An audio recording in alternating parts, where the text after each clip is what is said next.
Partner, साझेदार का प्रवेश चैप्टर हिंदी वाले लोग के लिए।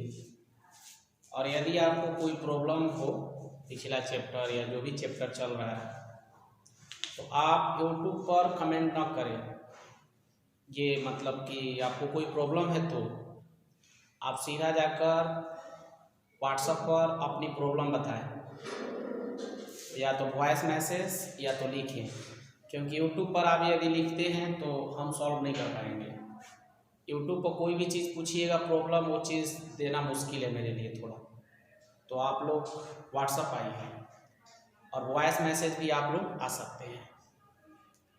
और यदि नए लोग हमारे चैनल से जुड़ने वाले हों तो हमारे चैनल को सब्सक्राइब जरूर करें और अपने फ्रेंडशिप में बताएं। देखिए, आज हम लोग पढ़ने वाले हैं एडमिशन ऑफ अ पार्टनर, साझेदार का प्रवेश। देखिए, सबसे पहले हम लोग पढ़ेंगे कि प्रवेश करने वाले साझेदार की स्थिति क्या होती है, उसका पोजीशन क्या होता है। तो कोई भी साझेदार का जो प्रवेश होता है साझेदारी व्यवसाय में, एक नए सदस्य के रूप में होता है, स्वामी के रूप में प्रवेश करता है। और साझेदारों की संख्या में क्या होता है, वृद्धि होता है। एक साझेदार के प्रवेश का अर्थ है साझेदारी व्यवसाय में नए सदस्यों का स्वामी के रूप में प्रवेश होना और साझेदारों की संख्या में वृद्धि होना। ये नए साझेदार का क्या है, प्रवेश है। यदि भारतीय साझेदारी अधिनियम 1932 31(1) के अनुसार अगर देखा जाए तो कोई भी साझेदार, नया साझेदार तभी साझेदारी में आ सकता है जब पुराने साझेदार उसके लिए उन्हें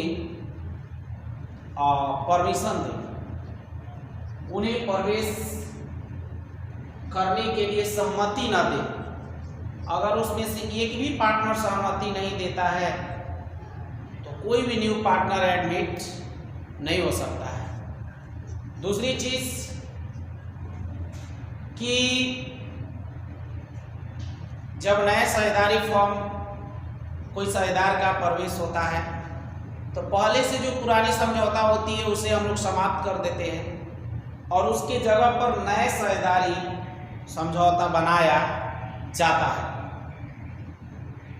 नया साझेदारी समझौता बनाया जाता है।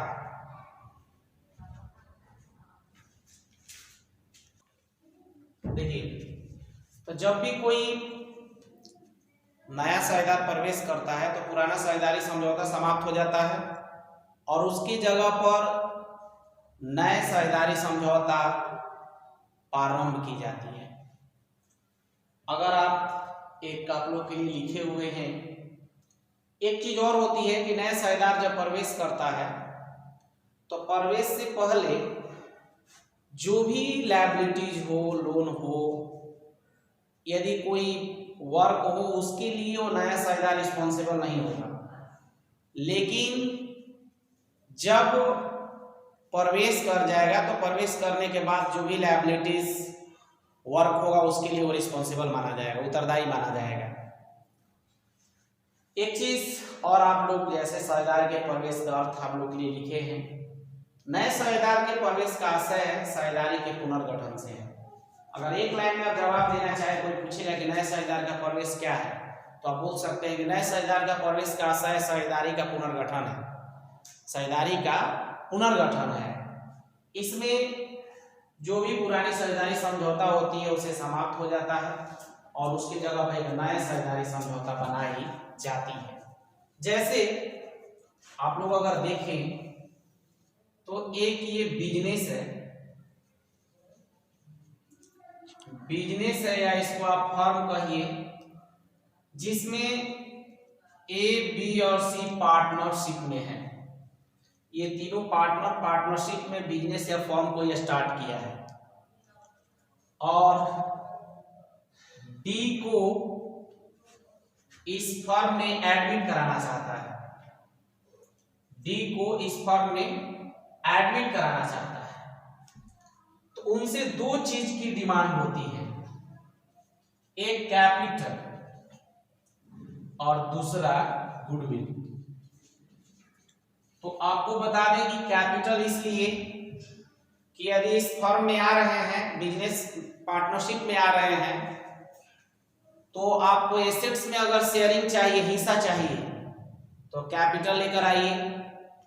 यदि फ्यूचर के प्रॉफिट में आप शेयरिंग चाहते हैं, उसके लिए गुडविल लेकर आइए।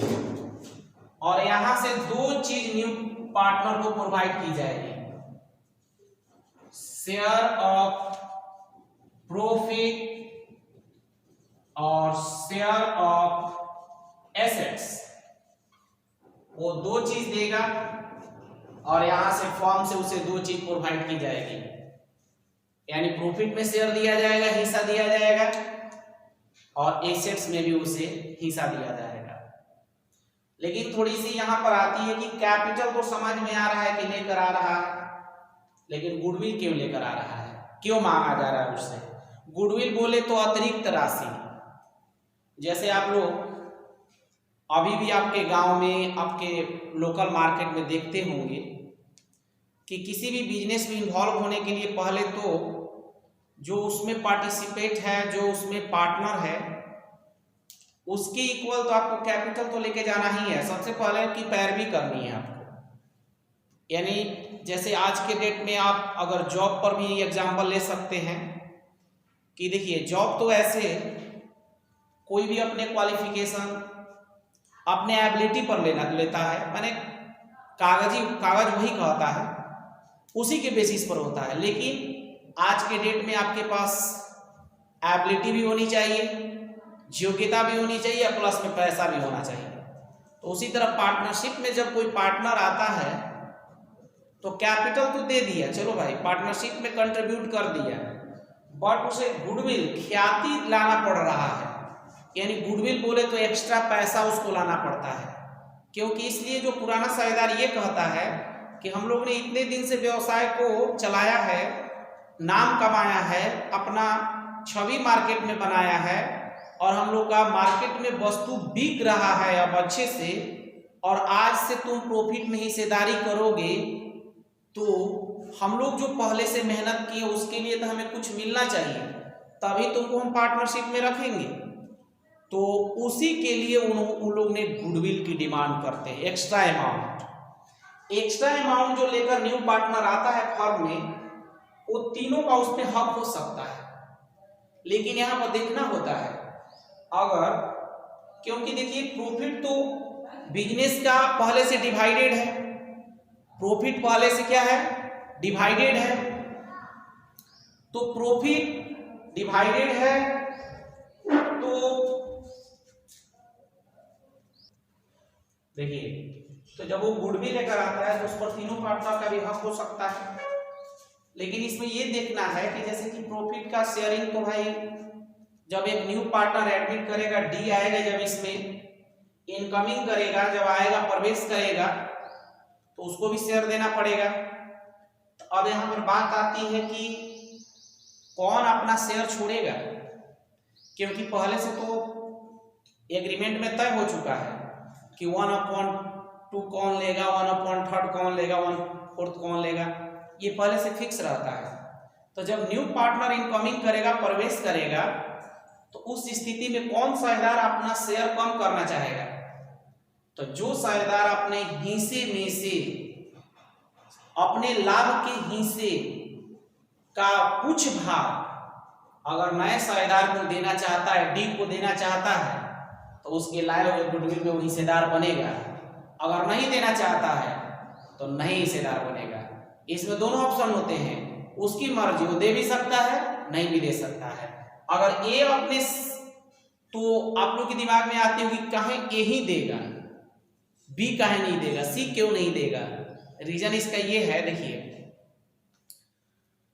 क्या है कि अगर मान लीजिए कि आपके रिलेशन है और आपके बड़े पापा हैं और आप जो है आपके एक पापा हैं, आपके बुआ घर अपने घर से आ रही है, और रास्ते में आपसे मिले, तो जिनके घर जाएंगे उनके घर तो मिठाई लेकर जाएंगी ना। तो बुआ को कौन नहीं ले जाना चाहेगा अपने घर। छोटे छोटे बच्चे हम लोग रहते हैं तो अपने अपने घर खींचते हैं कि चलो हमारे बुआ घर, हमारे घर चलो, तो हमारे घर चलो।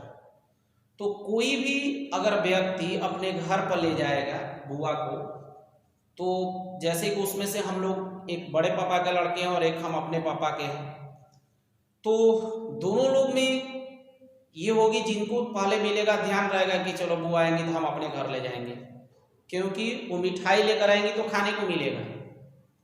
तो उसी प्रकार कोई भी पार्टनर्स अपने शेयर क्यों सेक्रीफाइस करना चाहेगा, क्यों त्यागना चाहेगा, क्योंकि वो जो एक्स्ट्रा अमाउंट लेकर आएगा वो लेगा, वो तो खुश रहेगा। ये कहेगा चलो हम अपना हिस्सा दे देते हैं, बी कहेगा चलो हम अपना हिस्सा दे देते हैं।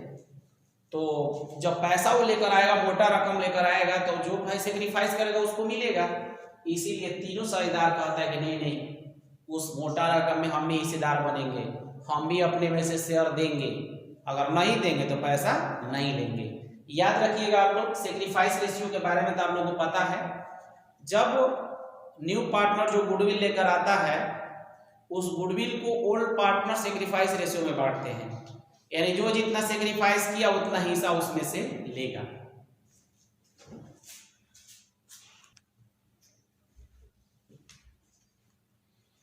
देखिए साझेदार के प्रवेश का प्रभाव, जब साझेदार कोई प्रवेश करता है तो उसका प्रभाव क्या पड़ता है, इफेक्ट क्या पड़ता है।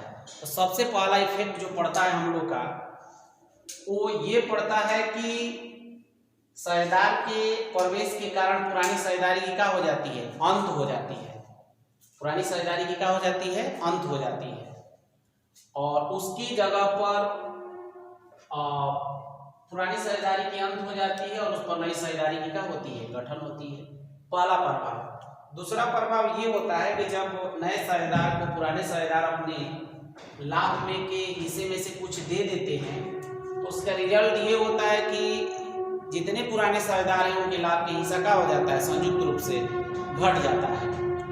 फिर फर्म की साझेदारों की संख्या या सदस्यों की संख्या क्या हो जाती है, बढ़ जाती है। ये तो स्वाभाविक है। कह रहा है कि नए साझेदार को फर्म की भावी लाभों में हिस्सा प्राप्त करने का अधिकार प्राप्त होता है, ये तो सभी लोग जानते हैं। लेकिन उसके लिए उन्हें ख्याति लाना पड़ता है, जो आपको अभी समझा रहे थे। उनको क्या लाना पड़ेगा, ख्याति लाना पड़ता है। उसके बाद ख्याति की जो राशि लाया जाता है वो नगद में भी लाया जाता है। अगर नगद में वो नहीं ला पाया तो जो साझेदार जो कैपिटल लेकर आएगा उस कैपिटल से एडजस्ट पहले किया जाता है, बाद में वो कैपिटल अपना पूरा करते रहेंगे। अब है कि भाई नए साझेदार की आवश्यकता क्यों है, क्यों हम लोग 2 भाई थे तो 3 भाई होना चाहेंगे, क्यों 2 पार्टनर थे तो 3 पार्टनर होना चाहेंगे कोई, क्योंकि 2 लोग को तो लाभ अच्छा खासा मिलता था। तो 3 पार्टनर होने का रीजन यही है कि वो लोग अपने व्यवसाय को बढ़ाना चाहते हैं, विस्तार करना चाहते हैं। तो बढ़ाएंगे तो पैसा की जरूरत पड़ेगा, तो पैसा तो जब तक कोई व्यक्ति नया आएगा नहीं तब तक तो पैसा कहाँ से आएगा। दूसरी चीज है कि यदि आपको मान लीजिए कि आपके पास कोई चीज का प्रबंध और संचालन करने की आपके पास योग्यता की कमी है, आपके पास नॉलेज नहीं है, लेकिन आपकी एक फ्रेंडशिप में है जो वो नॉलेजेबल है, उसके पास प्रबंध और संचालन करने की तकनीक जो भी टेक्निक है उसको पता है, वो अगर आ जाता है पार्टनरशिप में तो हमारे पार्टनरशिप में और डेवलपमेंट आ सकता है। तो इस रीजन से उस व्यक्ति को अगर हम पार्टनर बना लेंगे तो हमारे साथ अपनी जो एक्सपीरियंस है, योग्यता है, अनुभव है, उसका प्रयोग करेगा। जब किसी प्रभावशाली और विख्यात व्यक्ति, जैसे मान लीजिए कि जो आपके स्टेट में, आपके कंट्री में नामी व्यक्ति हो, आपके क्षेत्र में नामी व्यक्ति हो, वैसे व्यक्ति को यदि आप चाहते हैं कि उसके नाम के चलते हमारा भी व्यवसाय डेवलप हो, तो उसको साझेदार बना लिया जाता है और कहा जाता है कि आइए और हमारे साथ आप इन्वॉल्व होइए, ताकि उसके नाम से हम लोग की व्यवसाय में क्या होगी, इंक्रीजिंग होगी, बढ़ोतरी होगी।